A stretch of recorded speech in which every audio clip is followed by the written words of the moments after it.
Reactor online. Sensors online. Weapons online. All systems nominal. Hello and welcome to today's Battletech review. Today we are going to be talking about the Mercury, which has the specific role of being the ancestor to all modern OmniMechs. It is not a bad mech on its own, but it has a very specific niche, and it's really the technological prowess that it brought to the table that makes it a bit memorable. It's not going to be the most common mech around either. It hasn't been in severe use for quite some time, but every commander should see a couple every once in a while, as they are still in production, even though they're not, like I said, the most common machine around. So let's get into it. The Star League had been running quite a few of the old scouts in their primary regiments for quite some times by the time they ordered the Mercury in 2742. The Stinger and the Wasp were still viewed as primary scouts for quite a few units. You add royal versions of the different things in order to make them a little bit better than what most people were using. And the Locust was also serving as a primary scout and striker in other formations. Really, it depends on if you need to be able to jump or if you just need ground speed. Depends on where you're deploying, basically. You had the Mongoose, which was serving as a command mech for quite a few different scout lance and is yet one other Star League command mech. And you had the Phoenix Hawk, which was used by just about everybody else because it matched the speed of the smaller Stinger and Wasp while sharing a few of the design aesthetics. Mitchell vehicles did show up with the Mercury as a replacement for a lot of these older scouts, even though it didn't have jump jets. And it used still a surprisingly small amount of advanced technologies compared to what they had access to. However, what you did have was a machine that was really easy to work on with fully modular weapon housings for simplifying replacement and maintenance. For a scout, that was really good because they do get damaged quite often, and being able to send them back to work really quickly was a fantastic plus compared to some of the earlier designs.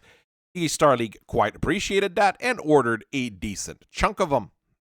Even with the number that were built, the American Civil War dwindled their numbers quite a bit. They were used on both sides of the border, basically, with Mitchell providing new ones to the American regime, while the Star League had their own to use against them. General Kerensky did take the majority of the Mercuries with him during Operation Exodus when he left the Inner Sphere, leaving only a handful of them in hands of various mercenary units, former SLDF troops, and a few that were captured by various people. Mitchell's facilities on Graham 4 were destroyed during the First Succession War, obviously, like a lot of them. And this stopped the production of new units. There were no licensing agreements. There were no special deals. There was not even any secondary facilities just machining the parts. So the design kind of went extinct outside of a few rare units in the service of Comstar, and there weren't that many in Comstar either because Kerensky had taken most of them with them. The Blakists and Comstar did bring the Mercury back, however. They had a factory on Earth that was mothballed to produce them, and when time was required in 3049, Presenter Marshal Anastasius Focht did decide to bring a new model out with the MCY-97. This one was supposed to be used by the Comguard forces, and it was supposed to fill out their formation against the other great houses. However, it was until the Word of Blake decided it needed a scout that the Mercury really came back to the front of the military world with two different upgraded variants serving in the Word of Blake militias. It wasn't used by the Mani Domini or any of the fancy people out there, but it was fairly frequent to see a couple of Mercuries with the color schemes of the militias. The Republic of the Sphere also brought the Mercury back forward since they did have a factory on Terra to build them. So it is a bit more common nowadays than it used to be. And you might see a lot of those Word of Blake versions being modified for use for other people, basically.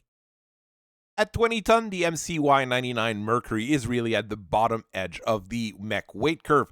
You do have ultralight mechs do exist, but at that point, I'm pretty sure you could also argue that some of them would be closer to proto-mechs in a way. Let's not get into that too much. It could get a little bit messy.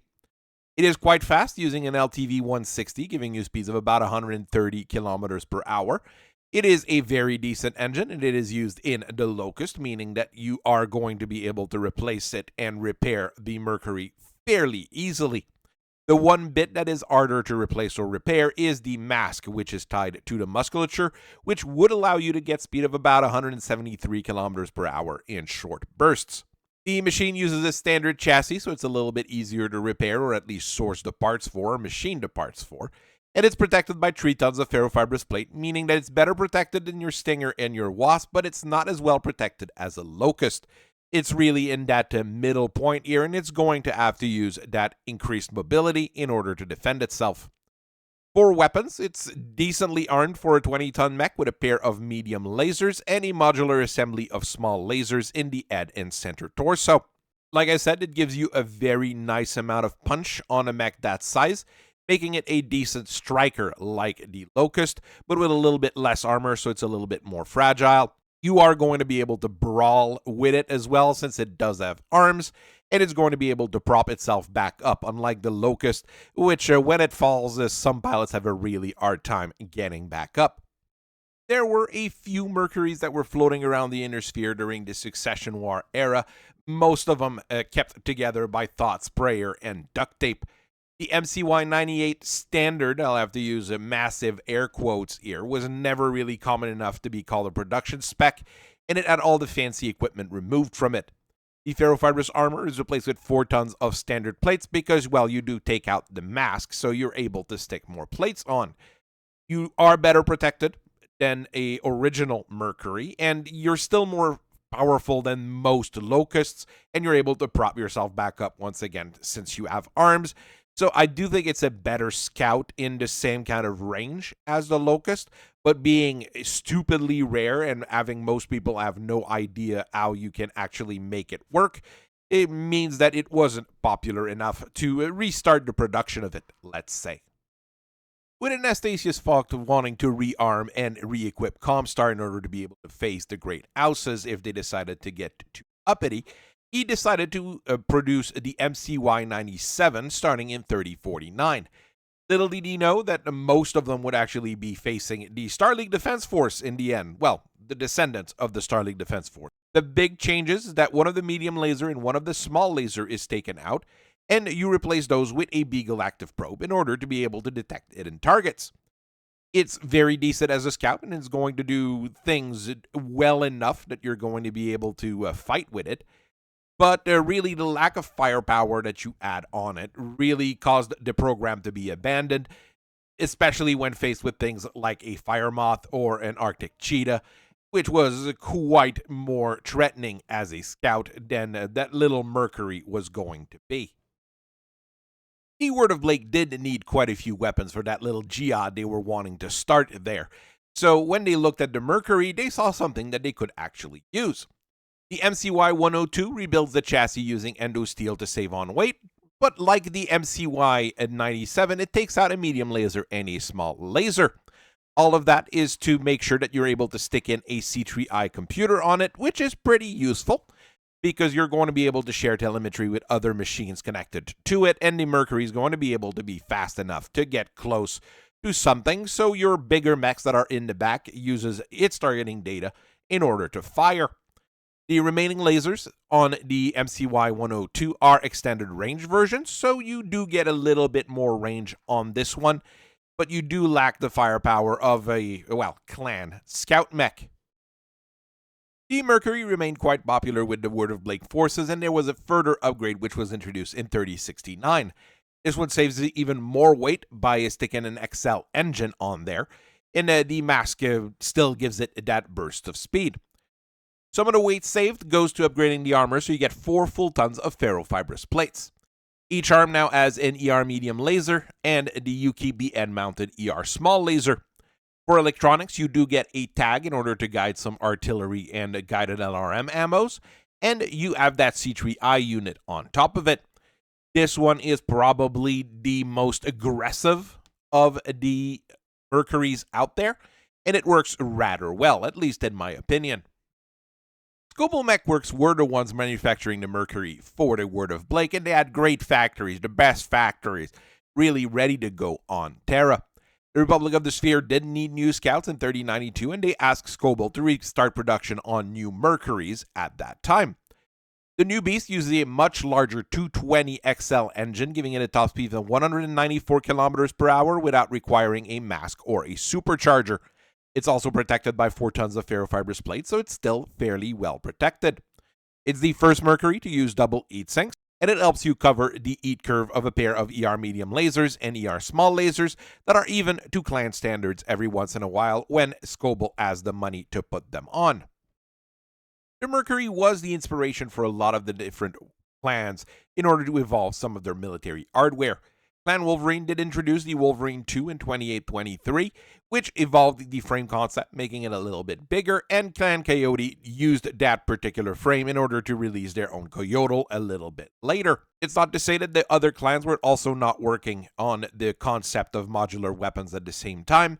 The Steel Vipers were already working on something quite similar with their Battle Cobra at the same time, but the introduction of Omni technology by the Clan Coyote was superior to what they had working on, apparently. So this is what became the standard going forward. The Mercury is a pretty rare machine, especially in its original configuration. You will find quite a few refit based off the Blakist machine that show up, and you'll have the 99 showing up there here and there as Scoble has been building them. So you have a few different things floating around, and you'll have people coming into the store and coming into the factory asking like, yeah, I've got that Blakist Mercury, can you make it a normal Mercury instead? Not to say that it's not a great scout, it does the job remarkably well and replaces Locust in just about any formation that it's going to be in. It is, however, a machine that can't really be improved without any massive changes or big increase in price or use of clan technology. I can't see anything major being done on one to make it more efficient or more powerful without making some of those big changes. Even though it has room in it, putting triple strength Myomer on a Mercury wouldn't make a big difference as an example. So you have to think outside the box and start using parts that are non-standard in order to make a Mercury better, which require a lot of internal work. So I thank you very much for listening to me for so long. I hope you guys have a very nice rest of your day, and I'll see you guys later. Bye-bye.